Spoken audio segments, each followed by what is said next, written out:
August 18. అందుకు ఇశ్రాయేలు రాజు తన ఆయుధమును నడుమున బిగించుకునివాడు దానిని విప్పి తీసివేసిన వాని వలె అతిశయపడకూడదని చెప్పుడనెను. మొదటి రాజుల గ్రంథం 20వ అధ్యాయం 11వ వచనం. ఈ మాటలు దుష్ట రాజైన ఆహాబు పలికినప్పటికీ అవి సత్యమైన మాటలు.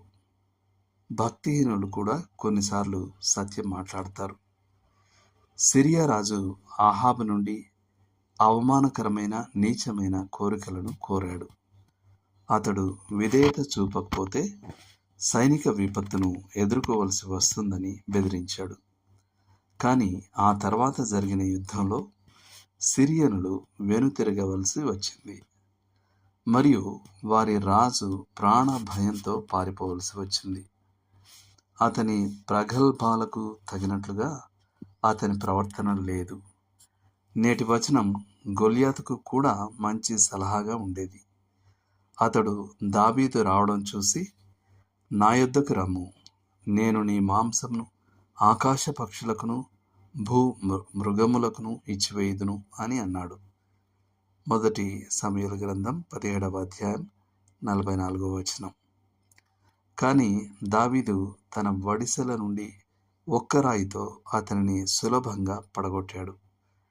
ఆ దిగ్గజం చాలా అతిశయపడ్డాడు.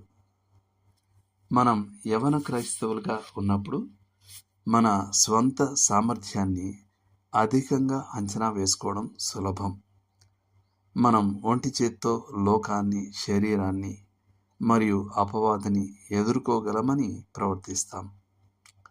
మనం లోకాన్ని సువార్తీకరించడంలో విఫలమైనందుకు పూర్వ క్రైస్తవులను నిందించవచ్చు కూడా. అది ఎలా చేయాలో మేము వారికి చూపిస్తాం అనుకుంటాం. కానీ మన అతిశయం అకాలమైనది. యుద్ధం ఇప్పుడే మొదలైంది, అయితే మనం అదంతా అయిపోయినట్లుగా ప్రవర్తిస్తున్నాం. ఒక సాయంత్రం విశ్వాసుల అనధికారిక సమావేశంలో అక్కడ ఉన్న ఒక ప్రకాశవంతమైన యువ ప్రసంగికునిపై అందరి దృష్టి పడింది.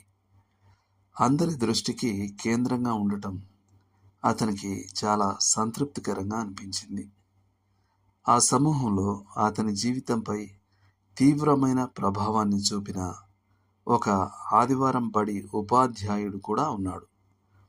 ఎవరో ఆ ఉపాధ్యాయునితో, మీరు మీ పూర్వ విద్యార్థి గురించి చాలా గర్వపడుతూ ఉండాలి అని అన్నారు.